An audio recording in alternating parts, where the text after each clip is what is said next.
اللہ اللہ اللہ اللہ۔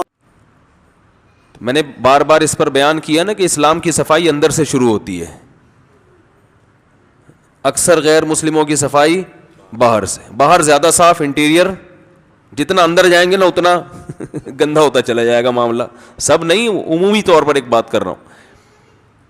اسلام کہہ رہا ہے انٹیریئر بہت زیادہ صاف ہوگا، سب سے پہلے حلال کھاؤ، گند کھاؤ نہیں، کتے بلی کھانے کی اجازت نہیں ہے، نشے کی چیزیں حرام کر دی، شراب ناپاک قرار دی، کپڑے پہ لگے نماز نہیں ہوگی، شراب اگر اندر کیسے اتار سکتے ہو بھائی، اس میں بدبو ہے، بدبودار چیزیں پاک ہوتی ہیں کہ ناپاک؟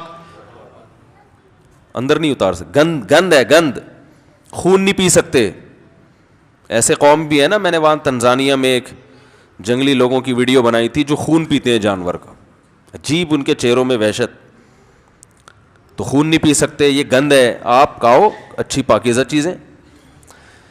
پاکیزہ چیزوں کی جہاں تک بات آئی ہے نا، دیکھو کچھ چیزیں ہوتی ہیں پاکیزہ، کچھ چیزیں ہوتی ہیں طیب۔ طیب کا معنی پاکی، یعنی پاکی سے بھی اوپر کی چیز ہے یہ۔ بھائی بچوں کو ذرا خاموش کریں، جو خواتین اوپر بیان سن رہی ہیں بچوں کو کنٹرول کریں۔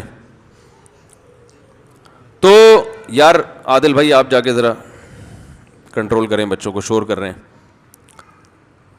یہ میرا موضوع نہیں ہے، لیکن درمیان میں تھوڑی سی بات کر کے میں آگے چلتا ہوں۔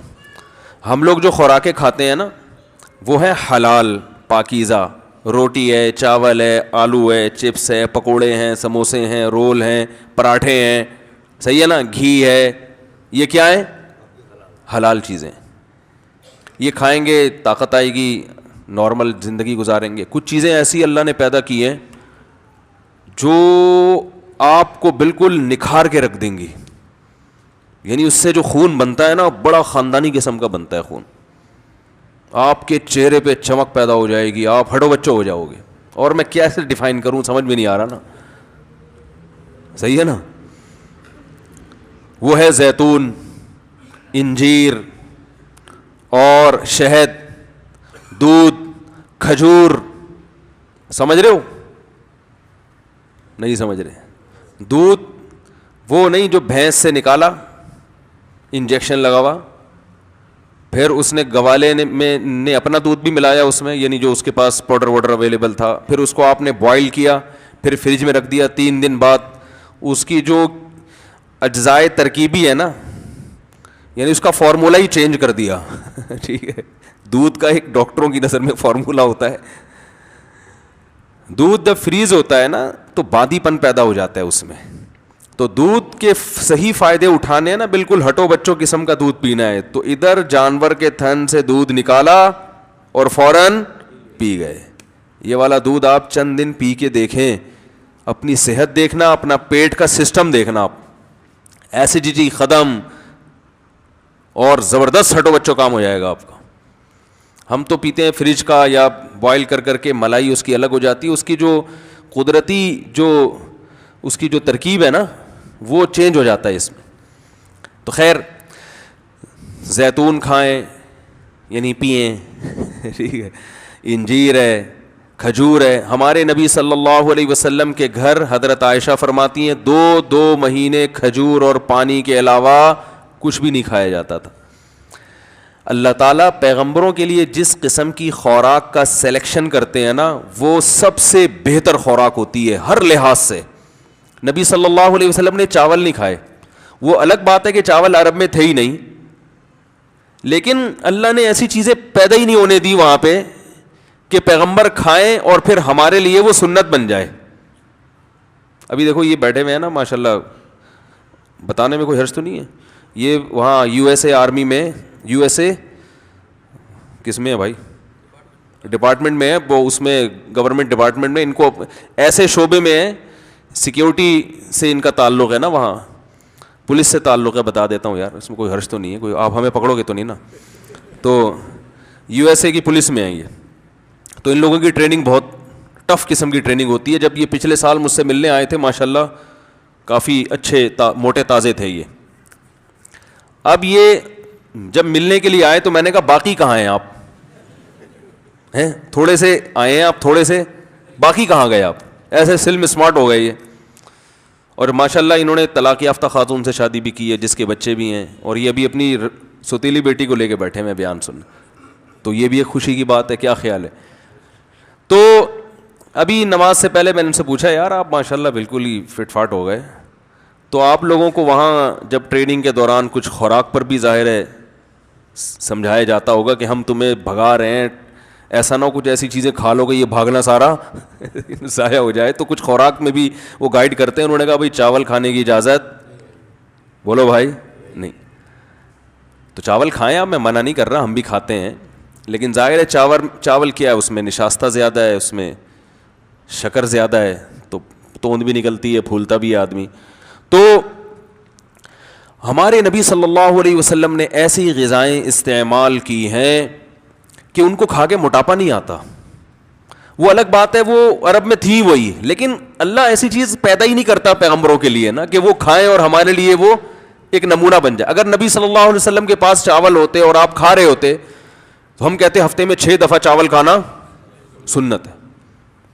تو اللہ نے کھانے نہیں دی ایسی چیزیں. دودھ میں بھینس کا دودھ بھی اچھا ہوتا ہے, گائے کا دودھ بھی اچھا ہوتا ہے, بکری کا ہٹو بچو ہوتا ہے, اونٹنی کا ہٹو بچو اچھا ہوتا ہے. ہمارے نبی نے سب سے زیادہ اونٹنی کا اور بکری کا دودھ پیا ہے.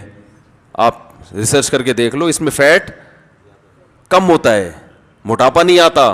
موٹاپا پیدا کرنے والی چیزیں ہمارے پیغمبر نے اور صحابہ نے کھائی نہیں ہیں.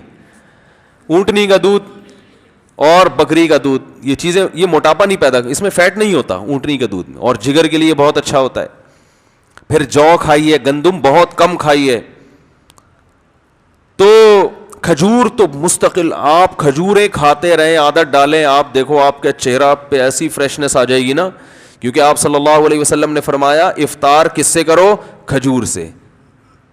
اس کو آپ نے طیب فرمایا, ایسی پاکیزہ چیز ہے, کیونکہ جب خالی پیٹ ہے نا تو جو کھاؤ گے ٹھا کر کے لگے گا جسم کو.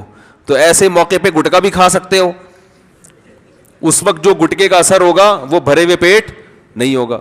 چرس بھی پی سکتے ہو, سگریٹ بھی پی سکتے ہو, ہیروئن بھی کھا سکتے ہو, پی سکتے ہو, اور بریانی بھی پھوڑ سکتے ہو, کچھ بھی کھا سکتے ہو. لیکن آپ نے فرمایا کہ ایسے موقع پہ کیا کھانا ہے, کھجور. آپ کہہ سکتے ہیں ہم تو رمضان میں کھجوریں کھاتے ہیں تو ہمارے چہرے پر تو وہ فریشنس اور یہ سب ویکنس ختم نہیں ہوتی. وجہ اس کی ہے کہ 2 دانے آپ کھجور کے کھاتے ہیں, پھر طبیعت سے رول سموسے پھوڑتے ہیں ٹھیک ہے نا. تو بھائی کھجور کا مطلب پتہ ہے, پھر کھجور ہی کھاؤ, پیٹ بھرو کھجور سے. اور یہ دماغ میں سے نکال دیں کہ کھجور کھائیں گے تو پھر فلاں چیز کی کمی کیسے پوری ہوگی. وہ سب کچھ اللہ نے اس میں, صرف کھجور ہی کھا لینا آپ, سب کچھ ہو جائے گا. اس میں آپ کو طاقت بھی ملے گی, جو کاربوہائیڈریٹ ہے وہ بھی ملے, گلوکوز اچھا والا گلوکوز ملے گا آپ کو, اور آئرن بھی ہے, ہر چیز ہے. کہتے ہیں کھجور میں ایک اتنے سے دانے میں اللہ نے جتنی چیزیں جمع کر دی ہیں نا, اتنی کسی اور پھل میں یکجا جمع نہیں ہوئی ہے. تو امی عائشہ, آج میں فجر میں حدیث پڑھتا ہوں نا یہاں روزانہ, تھوڑی دیر کا درس ہوتا ہے, تو امی عائشہ فرماتی ہیں کہ چاند, وہ تو غربت بیان کر رہی تھی کہ رسول اللہ صلی اللہ علیہ وسلم کے 3 چاند گزر جایا کرتے تھے اور ہم کھجور پانی کے علاوہ کچھ بھی میسر نہیں ہوتا تھا. ایسی زندگی تھی, لیکن اللہ نے اسی میں بڑی پاور رکھی ہے, طاقت رکھی ہے. تو چیزیں کھائیں, وہ بھی کھاتے ہیں, چھوڑ کون سکتا ہے, لیکن زیادہ آہستہ آہستہ جو فوکس کریں نا ان چیزوں کو. انجیر ہے, عرب لوگ کھاتے ہیں. میں شام کو, آپ کو پتا ہے ہم ترکی گئے تو وہاں شامی مہاجرین بہت تھے, تو ہم جب شام کے لوگوں کو دیکھتے تھے ان کے چہرے میں الگ ہی رونق, چہرے میں الگ ہی نور. تو ہم اپنے دوستوں سے پوچھا یار یہ اتنے خوبصورت لوگ کیوں ہیں. انہوں نے کہا یہ صدیوں سے انجیر, زیتون, کھجور, یہ 3 چیزیں کھاتے آ رہے ہیں. ان کا ناشتہ اس کے بغیر نہیں ہوتا. اور ہم لوگ کیا کھاتے آ رہے ہیں, صدیوں سے پراٹھے پھوڑتے آ رہے ہیں, جیم کے ساتھ مکھن بھی ہمارا پتہ نہیں کون سا والا مکھن ہوتا ہے بھائی, جس نے جو لا کے مکھن کے نام پہ پکڑا دیا وہ کھانا شروع کر دیا ہم نے. تو خیر یہ میرا موضوع نہیں ہے, پھر بات ادھر کو چلی جاتی ہے. تو نبی صلی اللہ علیہ وسلم نے ارشاد فرمایا, تو اسلام اندر کی طہارت کا بھی قائل ہے. دیکھو قرآن نے قسم اٹھائی, والتین والزیتون, قسم ہے انجیر کی, قسم ہے زیتون کی, وہذا البلد الامین, اور اس مکہ والے شہر کی بھی قسم ہے. لقد خلقنا الانسان فی احسن تقویم, انسان کو ہم نے بہت خوبصورت تقویم میں، یعنی سب سے خوبصورت ہم نے انسان کو پیدا کیا ہے. اب دیکھو عجیب بات ہے، قسم جس چیز پہ اٹھائی جاتی ہے تو اس میں اور قسم میں کوئی مناسبت ہوتی ہے کہ نہیں ہوتی؟ مخلوق کے لیے اللہ کے علاوہ کسی اور کی قسم اٹھانا جائز نہیں ہے، لیکن جب اللہ قسم اٹھاتا ہے نا مخلوق کی تو وہ دلیل کے طور پر، گویا یعنی اللہ اس میں یوں کہہ رہے ہیں کہ انجیر اور زیتون اور مکہ، بلد الامین سے مراد کیا ہے؟ مکہ، یہ تینوں اس بات پر گواہ ہیں کہ ہم نے انسان کو بہت ہی بہترین انداز میں پیدا کیا ہے. اب سوال پیدا ہوتا ہے انجیر کا اس قسم سے اور زیتون کا اس قسم سے اور مکہ کا انجیر زیتون سے کیا تعلق؟ بھائی یہ تینوں آپس میں کوئی میچنگ نہیں ہو رہی، ان تینوں کی آپس میں میچنگ نہیں ہو رہی، اور پھر قسم کی اس دعوے سے میچنگ نہیں ہو رہی جو اللہ نے قسم کے بعد دعویٰ کیا ہے. تو یہ بڑی خاندانی میچنگ ہے. جو انجیر اور زیتون کھاتے ہیں نا انہی کا دماغ اتنا تیز ہوتا ہے کہ ان کو یہ میچنگ سمجھ میں آ جاتی. سمجھ رہے ہیں وہ کیا ہے؟ اللہ فرماتے ہیں کہ انسان کی خوراک میں نے انجیر اور زیتون بنائی. یہ خوراک کسی عام مخلوق کی نہیں ہو سکتی. یہ انسان کی جسمانی ترقی کے لیے بہترین غذائیں ہیں، بہترین غذائیں. اور مکہ انسان کی روحانی ترقی کے لیے، کیونکہ مکہ وحی کا مرکز ہے. تو تہذیب یافتہ زندگی گزارنے کے لیے گائیڈنس اس کو کہاں سے مل رہی ہے؟ مکہ سے، جو اس کی روح کو طاقت دے رہا ہے. اگر مکہ میں وحی نازل نہ ہوتی انسان تہذیب سے دور ہوتا، زنا کر رہے ہوتے، گے میرج کو حلال کر دیا ہوتا، ہومو سیکس کو جیسے کر دیا انہوں نے، ابا کو اولڈ ہوم میں جمع کرا رہے ہوتے، ہم بھی کرا رہے ہوتے. ہم کیوں نہیں کراتے بھائی؟ ارے ابا اماں کو ہم کیوں گھر میں خدمت کرتے ہیں؟ مذہب کی وجہ سے نا. کیا خیال ہے بھائی؟ ورنہ تو ہم ہر چیز میں گوروں کو فالو کر رہے ہیں، تو پھر ابا کو گھر میں کیوں رکھا ہوا ہے؟ گورے تو ابا کو گھر میں نہیں رکھتے. بھائی نہیں سمجھ میں آ رہا تو بتا دو، میں گھر چلا جاتا ہوں. کامن سینس کی بات ہے نا، ہر چیز میں گورا گورا گورا گورا. ایک آدمی نے مجھے اتنا دماغ کھایا، میں نے کہا یار آپ گوروں کے بارے میں یہ کہہ رہے ہو، وہ یوں کوئی تعریف بھی تو ہوگی. میں نے کہا سب سے بڑی تو بھائی گورے ہیں بھائی وہ. میں نے کہا کہ ان کی جو خوبی ہے میں ان کا تھوڑی انکار کرتا ہوں. کہتے مثلاً میں نے کہا سب سے پہلی خوبی تو یہ گورے ہیں، ہم اس جیسے گورے نہیں ہم لوگ. تو اور خوبیاں بھی ہیں، میں خوبیوں کا منکر نہیں ہوں بھائی، لیکن میں یہ کہہ رہا ہوں کہ ہم تو چاہے خوبیاں ہو خامیاں ہو ہر چیز میں ان کو فالو کر رہے ہیں نا.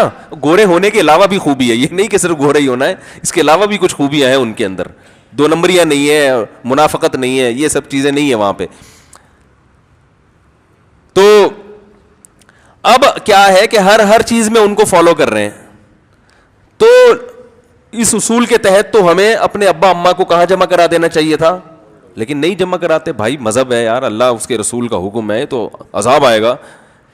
تو یہ جو تہذیب والی تعلیم جو روح کو طاقت دینے کے لیے ضروری ہے، یہ مکہ ہے. اس وجہ سے یہ سب چیزیں ہمیں ملی ہیں، کیونکہ وہی نازل ہونا کہاں سے شروع ہوئی؟